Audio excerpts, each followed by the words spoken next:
Speaking the truth in love में आप सभी का मैं स्वागत करता हूं। हम लूका के सुसमाचार का अध्ययन कर रहे हैं। आज हम अध्याय 7 पर है। 7वें अध्याय की शुरुआत एक कहानी से होती है जहां पर एक सूबेदार जिसका एक चहीता दास बहुत ही बीमार है, बहुत जल्द मरने वाला है और उससे ये पता लगता है कि यीशु उसके शहर कफरनहूम में आया है और वहां पर वो अपने समूह के बड़ों को भेजता है और उनसे कहता है कि आप यीशु को न्योता दे कि वो आए हमारे घर। और वहां पर जब ये लोग आते हैं वो यीशु उनके न्योते को स्वीकार कर उनके घर की तरफ बढ़ रहा रहता है। तब फिर वो सूबेदार जो है वो अपने दासों को भेजता है और उनसे कहता है कि मैं आपके योग्य नहीं हूं, आप केवल अपने शब्द को कहे, आप केवल कहे वहां से और मेरा दास चंगा हो जाएगा। इस विश्वास को देखकर, इस समझ और इस प्रकाशन को देखकर यीशु बहुत ही आश्चर्यचकित हुए और यीशु ने लोगों से कहा कि ऐसा विश्वास मैंने कहीं पर भी देखा नहीं है। अब ऐसा क्यों कहा? पहली बात, कई प्रकाशन के द्वारा ही ये सूबेदार ये बातें कर रहा था। पहली बात, वो जानता था कि वो पापी है और ये प्रकाशन उसके जीवन में आया कि वो गलती कर रहा है, वो उसका जीवन सही नहीं है और उससे ये भी प्रकाशन था कि यीशु पवित्र व्यक्ति है, पवित्र है, वो पवित्र परमेश्वर है। दूसरी बात, वो जानता था कि यीशु के शब्दों में सामर्थ है। वो कहता है कि मैं भी एक सूबेदार हूं, मेरे अधीन बहुत सारे सेवक काम करते हैं। मैं उन्हें कहता हूं कि यहां पर जाओ, वो तुरंत यहां जाते हैं। मैं उन्हें कहता हूं वहां से ये लेकर आओ, वो यहां से लेकर आते हैं। आप भी केवल वहां खड़े रहकर कहिए क्योंकि मैं योग्य नहीं हूं, मेरा घर आपके योग्य नहीं है। आप केवल वहां से आज्ञा दे और मेरा सेवक चंगाई पाएगा। और वचन में इस प्रकार लिखा है कि उसी समय यीशु ने जैसे ही आज्ञा दी, उसी समय घर पर वहां सूबेदार के घर पर उसका सेवक चंगाई पा गया। दूसरी एक घटना यहाँ पर दी गई है। वो नाइन नाम के एक शहर से गुजर रहा था तो यीशु ने देखा कि एक मृतक व्यक्ति के शरीर को दफनाने के लिए लोग लेकर जा रहे हैं। बहुत लोग रो रहे थे क्योंकि एक विधवा स्त्री की एकमात्र इकलौता पुत्र था।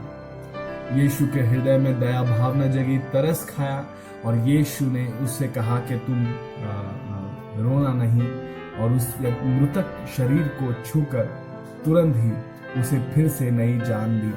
अब यहाँ पर एक बात हमें जानना है। वचन हमें कहता है कि परमेश्वर प्रेम है और प्रेम हमेशा तरस खाता है।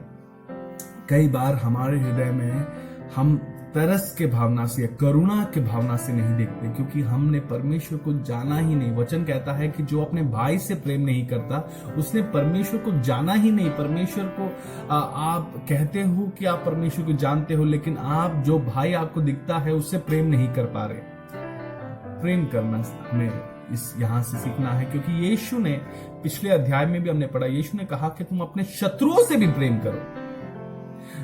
एक गाल पे थप्पड़ मारते हैं तो दूसरा गाल भी दिखाई। ये बहुत महत्वपूर्ण एक गुण है जो किसी भी व्यक्ति जो यीशु मसीह पर विश्वास रखता हो उसमें ये होना चाहिए। हम आगे बढ़ते हैं अगली घटना की तरफ जहां पर जो होता है, जो यूहन्ना बपतिस्मा देने वाला होता है वो अपने चेलों को भेजता है और एक सवाल उसका है यीशु के लिए। और सवाल ये है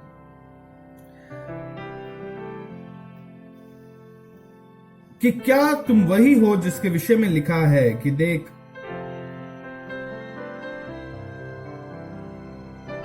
ये 27वें वचन में लिखा है,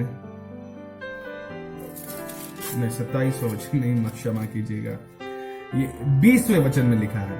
20वें वचन में लिखा है, उन्होंने उसके पास आकर कहा, यूहन्ना बपतिस्मा देने वाले ने हमें तेरे पास यह पूछने के लिए भेजा है कि क्या आने वाला तू ही है या हम दूसरे की बाट जोते हैं। यहूदी धर्म के लोग मसीहा की राह देख रहे थे, क्योंकि वो जानते थे कि वायदा है कि मसीहा आने वाला है।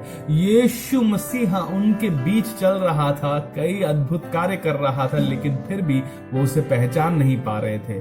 अब यीशु वचन 21 में देखिए, यीशु उसी घड़ी यीशु ने बहुतों को बीमारियों और पीड़ाओं और दुष्ट आत्मा से छुड़ाया और बहुत से अंधों को आंखें दी। 22वां वचन देखिए, और उसने उनसे कहा, जो तुमने देखा और सुना है जाकर यूहन्ना से कह दो कि अंधे देखते हैं, लंगड़े चलते फिरते हैं, कोढ़ी शुद्ध किए जाते हैं, बहिरे सुनते हैं, मुर्दे जिलाए जाते हैं और कंगालों को सुसमाचार सुनाया जाता है। ऐसे अद्भुत काम केवल यीशु मसीहा, ये मसीहा ही कर सकता है।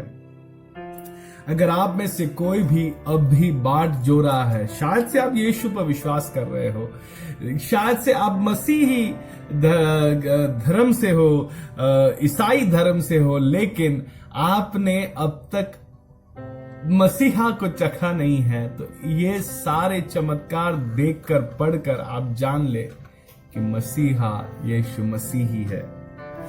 हम आगे बढ़ेंगे अगले वचन में, जो सीधे 37वें वचन पे बढ़ेंगे। 37वां वचन यहाँ ऐसे ये घटना होती है कि फरीसी यीशु को न्योता देते हैं कि तुम हमारे घर आओ, हमारे साथ भोजन करो। यीशु तुरंत वहां पर जाते हैं और वहां पे एक सुंदर सी घटना होती है। एक स्त्री आती है जिसे सारे लोग जानते थे कि ये बहुत ही पापी स्त्री है। वो स्त्री आती है और वहां पर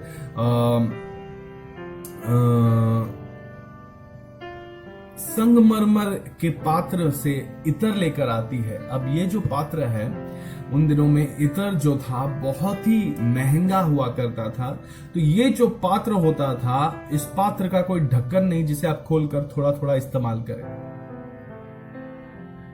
उन दिनों में ये पूरा बंद पात्र बनाया जाता था जिसमें इत्र डाला जाता था, और वो एक इन्वेस्टमेंट की तौर पर होता था।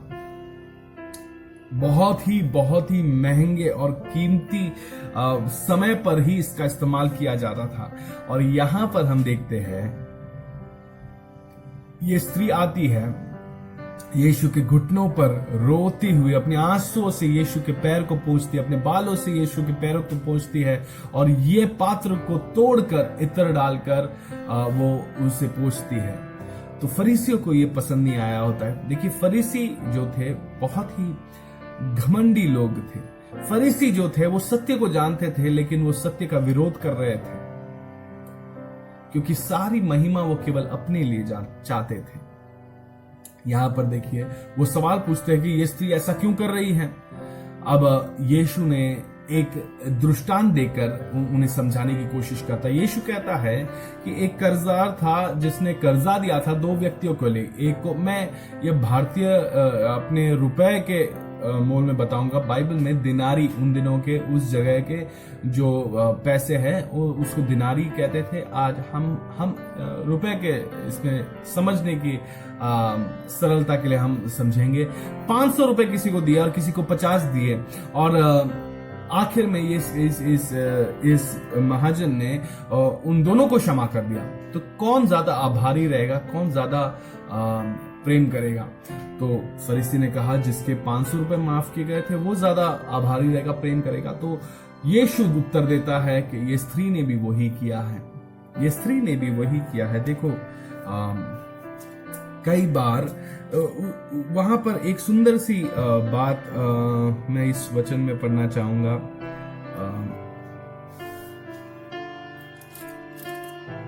23वें वचन में लिखा है, 23वां वचन 23, यहां पर लिखा गया है 23वें वचन में इस प्रकार लिखा है, यीशु उत्तर देता है, और धन्य है वह जो मेरे कारण ठोकर ना खाए। कई बार जब यीशु मसीह भले काम कर रहे थे, अद्भुत काम कर रहे थे, एक छोटा सा झुंड था जो हमेशा उन्हें पसंद नहीं आता था ये करते हुए, और वो कौन था? फरीसी। कई बार हमारे जीवन में भी ये हो सकता है, जिन्हें हम पसंद नहीं करते, जब परमेश्वर उनके जीवन में आशीष उंडेलते हैं, हमें वो पसंद नहीं, हमें ऐसा लगता है कि हमें चोट पहुंच गई, उन्हें क्यों भलाई मिला। लेकिन परमेश्वर ऐसा नहीं है, वो सभी से एक समान प्रेम करता है। और यीशु कहता है कि धन्य है वो जो मेरे कारण ठोकर ना खाए। हाँ हाँ। फरीसी यहां देख रहे थे कि यीशु स्त्री को यीशु स्त्री से निंदा नहीं कर रहे थे, बल्कि उसकी तारीफ कर रहे थे, ये अच्छा काम कर रही है। और उन्हें यह सहा नहीं गया, तो जब उन्होंने सवाल उठाया, यीशु ने यह दृष्टांत दिया और फिर इस स्त्री से कहा, तुम्हारे सारे पाप क्षमा किए गए हैं। और आखिरी वचन में इस प्रकार लिखा है, उस स्त्री से कहा, तेरे विश्वास ने तुझे बचा लिया है, खुशहाल से चली जा। देखिए, यीशु यहाँ पर उस स्त्री के भी हृदय को जानता। उस स्त्री ने कुछ कहा नहीं, वो केवल आकर उसे अपने प्रेम को दर्शा रही थी। परमेश्वर हमसे भी यही चाहता है कि हम अपने हृदय को सच्चाई के साथ, क्योंकि हृदय की गहराई को खोजने वाला वो है। हमारे लोग क्या कहते हैं कि हम कितने धार्मिक है, इससे कोई मतलब नहीं, लेकिन हमारे हृदय को जांचने वाला, परखने वाला वो हमें देखता है। तो हमारे हृदय को पूरे तहे दिल से हम परमेश्वर के साथ सामने लौटे और उससे प्रेम करें। परमेश्वर आप सभी को इन वचनों के द्वारा आशीष दे। उम्मीद करता हूं कि आप इन वचनों को सीखकर, इन अध्यायों को सीखकर अपने जीवन में केवल सुनने वाले नहीं बल्कि करने वाले भी बने। परमेश्वर आपको आशीष दे, सच्चाई को बांटते रहे प्रेम से। बहुत बहुत धन्यवाद।